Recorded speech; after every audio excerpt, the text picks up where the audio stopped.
Pabrik perkebunan teh Gunung Rosa bukan hanya sekedar bangunan yang berdiri di tengah hamparan perkebunan teh. Tempat ini menyimpan cerita tentang perjalanan panjang industri teh di Cianjur, khususnya di kawasan Karya Mukti Campaka. Berada tidak jauh dari situs Megalitikum Gunung Padang, kawasan perkebunan ini menjadi bagian dari sejarah ekonomi masyarakat sekitar yang sejak dahulu bergantung pada aktivitas perkebunan.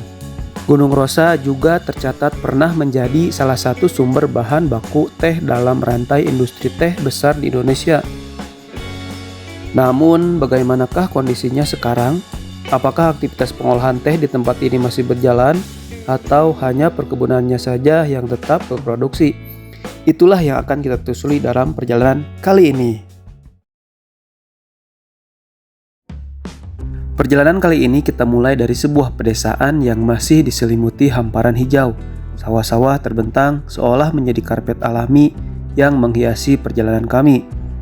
Di antara hijaunya pesawahan, aliran sungai yang biasanya menjadi sumber kehidupan kini mulai menyusut. Airnya perlahan mengering, seakan menjadi saksi bisu betapa kerasnya panas dan perubahan cuaca yang harus dihadapi alam dan kehidupan di pedesaan. Sementara itu, jalan yang kami lewati seolah sedang bercerita dengan caranya sendiri. Batuan dan tanah menjadi bagian dari perjalanan, menggambarkan bagaimana kehidupan di pelosok tidak selalu berjalan mulus seperti jalanan di perkotaan. Kita lanjutkan lagi kawan-kawan. Untuk jalan seperti inilah, kalau jalan perkebunan, ini adalah jalan yang dibangun oleh swadaya masyarakat. Jadi kalau dulu ini jalannya jalan tanah, nah gak kebayangkan kalau hujan, pokoknya sangat-sangat capek lah dan susah untuk dilewati. Nah, dan warga masyarakat berbondong-bondong untuk membangun jalannya, sehingga jadilah jalan batu. Ya. Nah, meskipun kondisinya seperti itulah, tapi kalau musim hujan itu cukup memudahkan ya. Jadi meskipun agak licin, tapi nggak sesulit pada saat jalan tanah.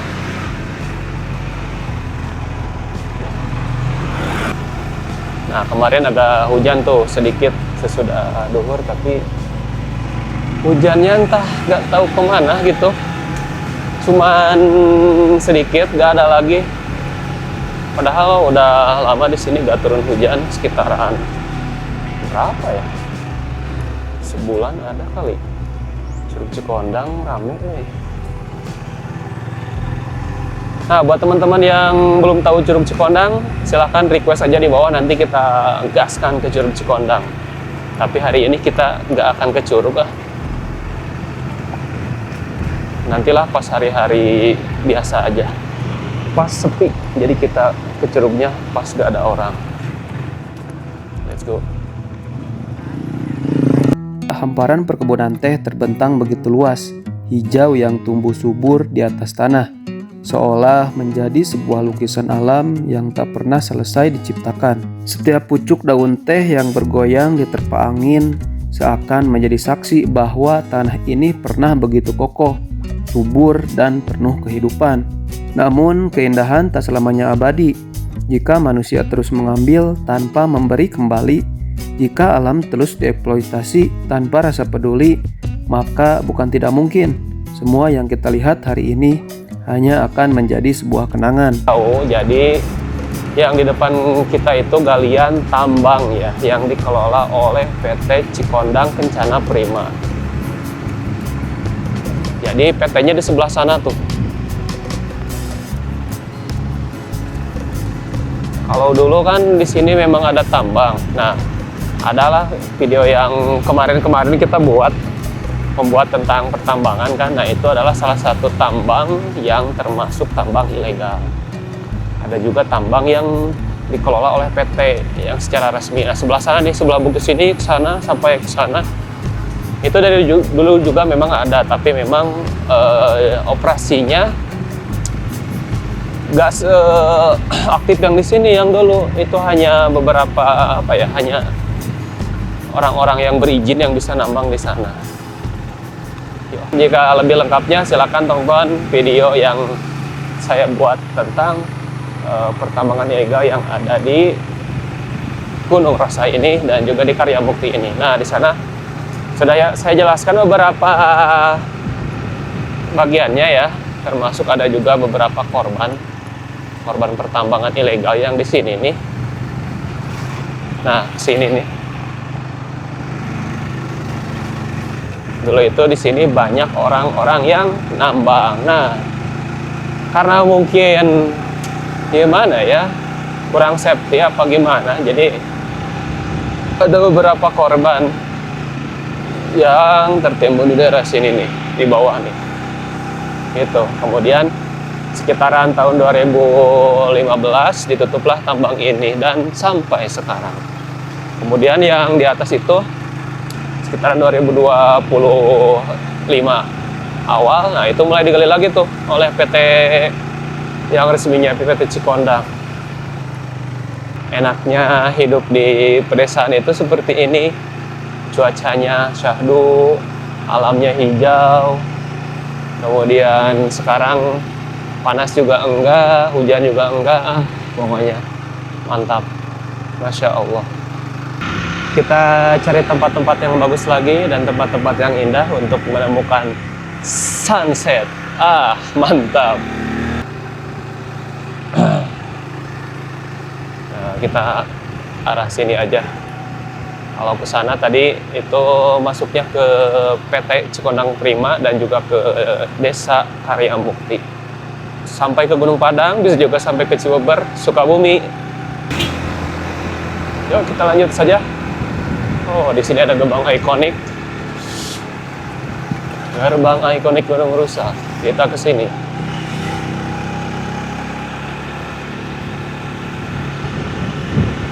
Kita ke sini nih, kita cari pemandangan, coy.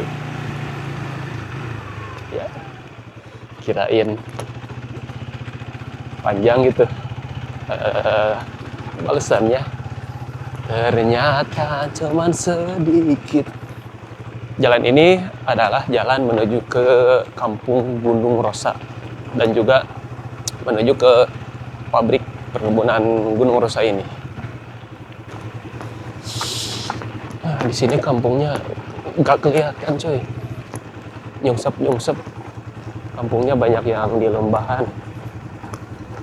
Kampungnya juga bukan kampung biasa seperti di desa-desa itu ya, tapi kampung untuk para pekerja perkebunan, jadi seperti bedeng-bedeng gitu. Makanya bentuk rumahnya hampir sama kalau daerah sini.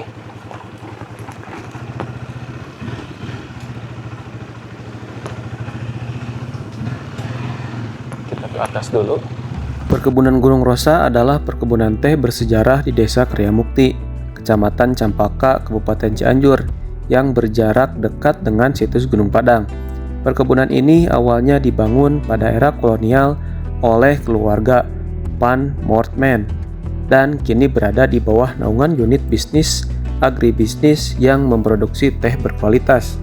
Keluarga Van Moortman salah satu keluarga pengusaha perkebunan paling terkenal di kawasan Jasinga Bogor yang memiliki banyak lahan di wilayah Bogor hingga Cianjur.